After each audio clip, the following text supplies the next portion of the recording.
बिस्मिल्लाहिर्रहमानिर्रहीम। अस्सलामु अलैकुम। Girl friend, boy friend, trend और इसका अजाब। तहरीर व तहकीक। खुदारा आज की नौजवान नस्ल से गुजारिश है कि इस तहरीर को ज़रूर पढ़िएगा।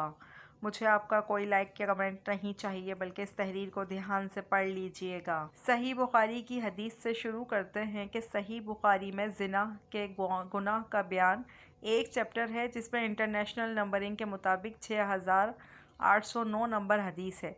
रसूलुल्लाह सल्लल्लाहु अलैहि वसल्लम ने फरमाया कि बंदा इस वक्त तक मोमिन नहीं रहता जिस वक्त वो ज़िना कर रहा होता है।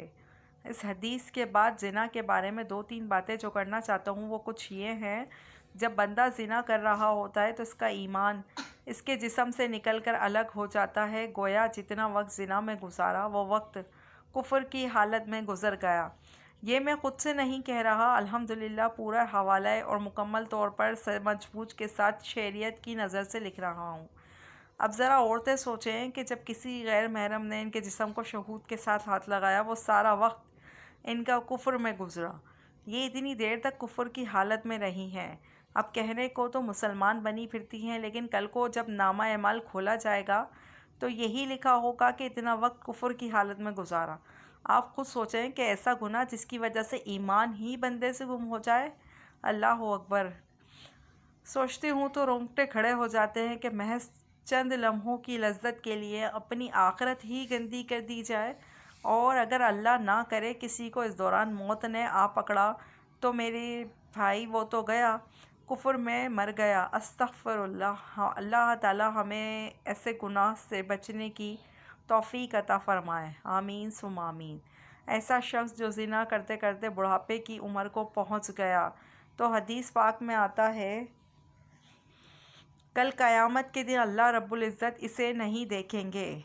सातों आसमान और सातों ज़मीनें इस पर लानत बरसाएंगी। दूसरी बात, इब्न असाकर रहमतुल्लाह अलैह ने एक हदीस नकल की है कि अगर कोई ज़िना पर है तो वो बुत परस्त होता है। चूँकि यहाँ बहुत काबिल एहतराम लोग तहरीर पढ़ रहे होंगे, इसलिए मैं इंतहाई मौदबाना लफ्ज़ इस्तेमाल कर रही हूँ कि हम लोग सिर्फ़ इस चीज़ को ज़िना समझते हैं कि अगर दो गैर महरम जिनसी ताल्लुकात कायम कर लें तो ये ज़िना कहलाएगा। लेकिन जो इब्न असाकर रहमतुल्लाह अलैह की हदीस मैंने नकल की है, इसकी तफसीर 2 साल अफेयर रहा। अगर किसी औरत का किसी गैर महरम के साथ 2 साल अफेयर रहा, आज की ज़बान में गर्लफ्रेंड और बॉयफ्रेंड का ताल्लुक़, तो अल्लाह के यहाँ ये 2 साल तक दोनों बुत परस्त रहे। इनका नाम मोमिनों की फ़हरिस्त में नहीं होगा, बल्कि बुत परस्तों में होगा। इसी तरह अगर किसी मर्द का औरत से गलत ताल्लुक़ रहा तो गोया वो बुत परस्त लिखा जा रहा है। आज सोचिए, हम बुत परस्तों की बातें पढ़ते हैं तो कहते हैं ये ऐसा तो नहीं कि हम कलमा पढ़ते हुए भी बुत परस्त लिखे जा रहे हों। इसलिए अर्ज़ करूँगा अपने भाइयों से, अपनी बहनों से कि इस पॉइंट को खूब अच्छी तरह समझें कि ज़िना का गुनाह ईमान से महरूम कर देगा और इंसान को अल्लाह के दफ्तर से महरूम कर देगा।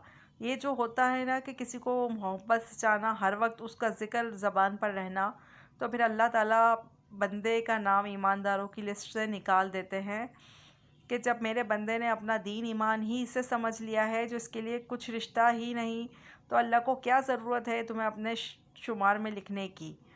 तो कितनी अजीब बात है कि जिस औरत का ताल्लुक़ किसी गलत ताल्लुक़ रहा, 4 साल रहा, 2 साल रहा, वो 5, 4 या 2 साल अल्लाह के कागज़ों में वो मुशरिका लिखी गई, वो मोमिना नहीं रही। और ये मर्द भी 5, 4 या 2 साल मुशरिक लिखा जाता रहा।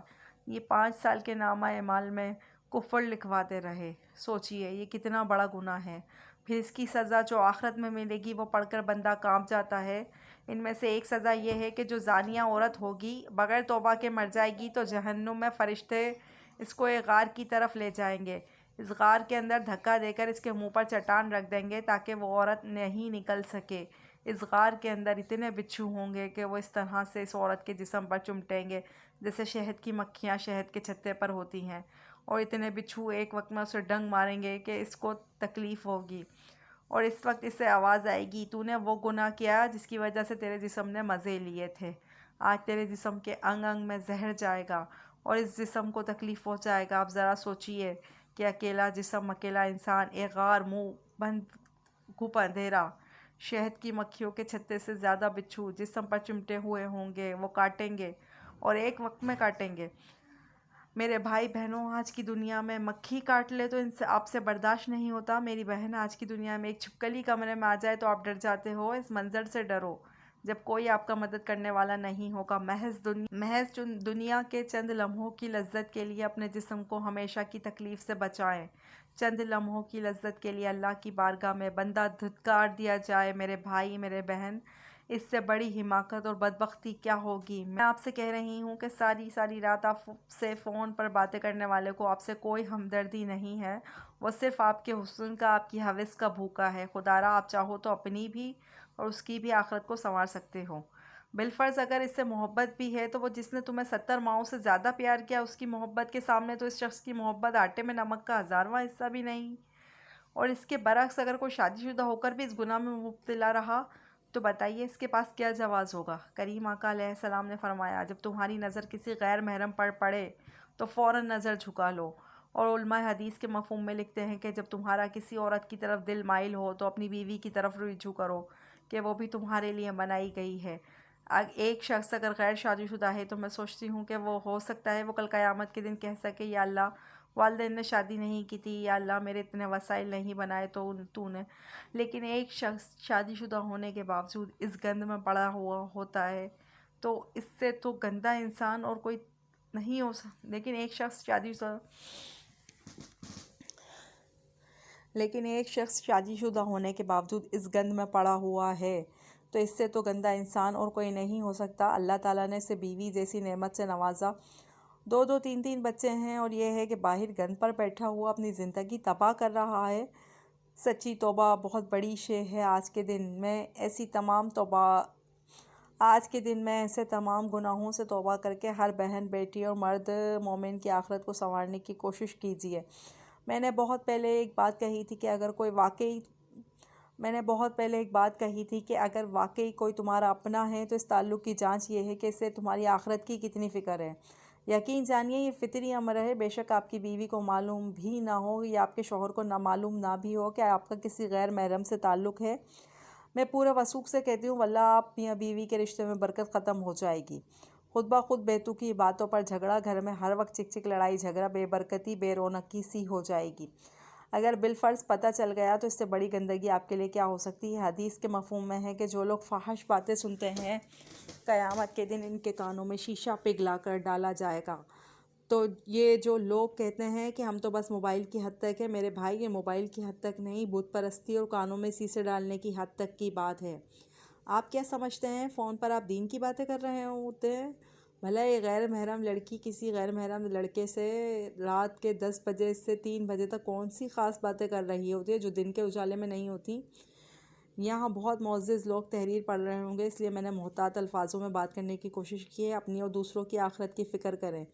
اس تحریر کو کاپی کر کے اس امت کے ہر نوجوان بھائی اور ہر نوجوان بہن تک پہنچائیں۔ اگر کسی ایک کو بھی اللہ نے آپ کی وجہ سے ہدایت دے دی تو شاید آپ کی اور میری آخرت کی پہلی کامیابی کا یہ سبب یہی بات بن جائے۔ خدا را اپنی آخرت سنوارو اے بنت حوا، اے بنت آدم۔ خدا را اللہ تعالیٰ سے دعا ہے کہ جو حق بات کہی اللہ تعالیٰ ہمارے دلوں میں راسخ فرمایا، ہمیں قرآن و سنت پر عمل کر کے دوسروں تک پہنچانے کی توفیق عطا فرمائے، آمین۔ وآخر دعوانا ان الحمد للہ رب العالمین۔